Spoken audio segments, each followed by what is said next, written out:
I was your typical child. To say that I loved Halloween was an understatement. It was what I looked forward to most every year. I remember when I was 9 years old, I was so stoked to wear my new Darth Vader costume, knocking from house to house to fill my basket with the most delicious treats. As an adult, I was always the one decorating my house to the fullest, stocking up on candy and even dressing up myself for when the children would come knocking on my door. But I said was. After what happened last year, I no longer look forward to Halloween. I'm terrified of it. Here is my story as to why my love for horror changed. I was 23 at the time. I'd spent every afternoon the week leading up to Halloween night decorating the interior of my home to perfection. Pumpkins carved, lights put up, and even changing my doorbell to sound like an evil witch laughing. I even left early from work to go home and make myself look like Dracula, makeup, outfit and all. The night started out as usual. Kids coming by, giving me their biggest smiles when I handed out the top-tier candy of big amounts. Parents would even thank me for playing into their children's act of their costume role to the extent that I was. Then it got late. Slowly, the ringing on my bell started to tune out for the night, and I was beyond proud of my accomplishment for this year's turnout. As I was wiping up the excess white colouring on my face, costume still on, the bell rang for the last time that night. I still had candy left, and thought that it must have been an older child, maybe even a teenager, to ring this late at night. The one ring turned into several, and then the knocking started. Then a voice came through the door, although I couldn't make it out. I rushed towards my entrance and opened the door with a big smile, which would quickly fade as the pale child ran into my home, locking my front door and putting his back on it. "You have to help me," the child said. Okay, I said, grabbing his hand and taking him with me to my living room. He told me he was being chased. By whom? I asked. But all I got as a response was him shaking his head, tears spilling down his cheeks. "It'll be here soon. You have to help me," he said. It? And as soon as I uttered that word, the knocking started. It was loud. No, beyond loud. The entire hallway towards my front porch was shaking as the banging noise kept turning more and more intense.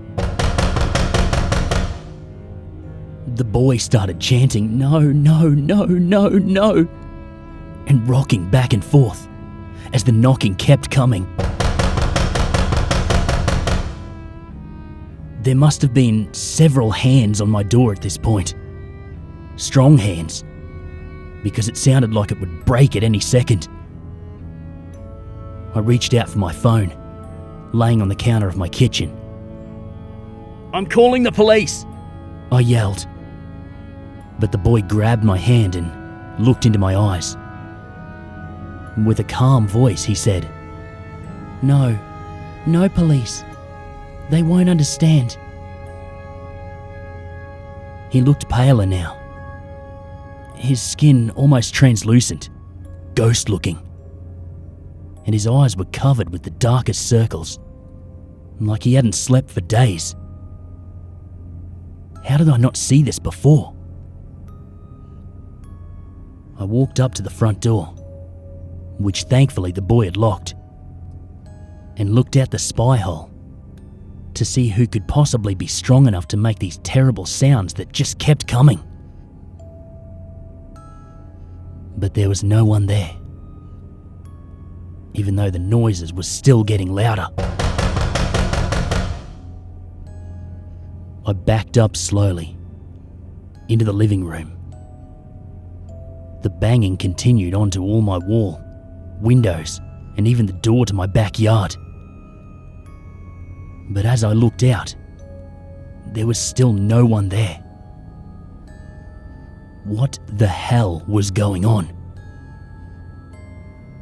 "You have to call my parents," the boy said, once again grasping for my hand. He was ice cold now, like the blood was not pumping through his veins properly. He typed in the number quickly, but before he gave my phone back to me, he said, "Tell them that my name is Jacob, and tell them that I love them, will you?" I nodded slowly, still not being able to comprehend what was going on, since the banging wouldn't seem to stop. A few rings in, a man picked up, presumably the boy's father. "Hi, can you hear me?" I said, unsure if he would be able to hear me properly because of the loud noises coming from around my house. "Yes, I can hear you. Who is this?" he replied. "I'm calling on behalf of Jacob. He's here and he told me to call you. Can you pick him up?" I said, trying to remain as calm as possible so he wouldn't worry about his son being in danger. He said nothing, but I heard a woman in the background asking who was calling so late. Sir?" I pushed. "Is this some kind of sick joke? Today is not the day to mess with me, kid. April 1st was 6 months ago." The banging was slowly getting more quiet now. No, Jacob is here and you need to come pick him up. He told me to tell you he loves you. He's sitting right in front of me," I said back, looking down at the boy sitting on my couch. He was even paler now. I didn't know how that was even possible. "I don't know who you are, and I don't care which newspaper you read this in, but you are a really sick-minded individual if you think that calling us like this is remotely okay."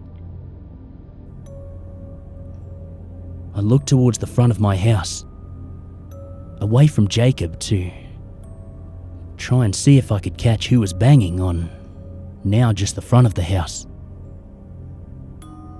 I didn't reply to the man on the phone, waiting for him to calm down.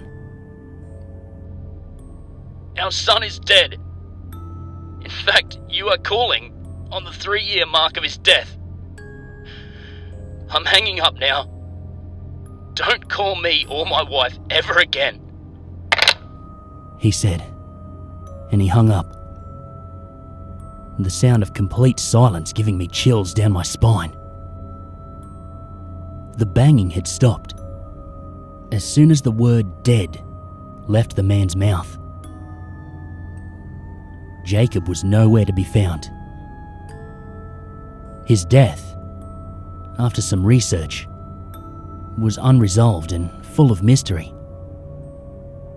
But he had indeed passed away on Halloween night, 3 years prior. The day after the event, I hurried to take down all of my Halloween decorations, and together with my costumes, they all went to the closest garbage station. I will no longer celebrate Halloween. I will no longer put up decorations on my house. I will no longer enter the door on October 31st or any of the other days around that time of year. I'm still haunted by the banging noises on my house. I can't seem to shake them. But worst of all, I can't get rid of the pale boy's face looking up at me. I don't know what was following him that night, and I'm terrified it'll come after me next. Halloween is around the corner, and I don't know what to do.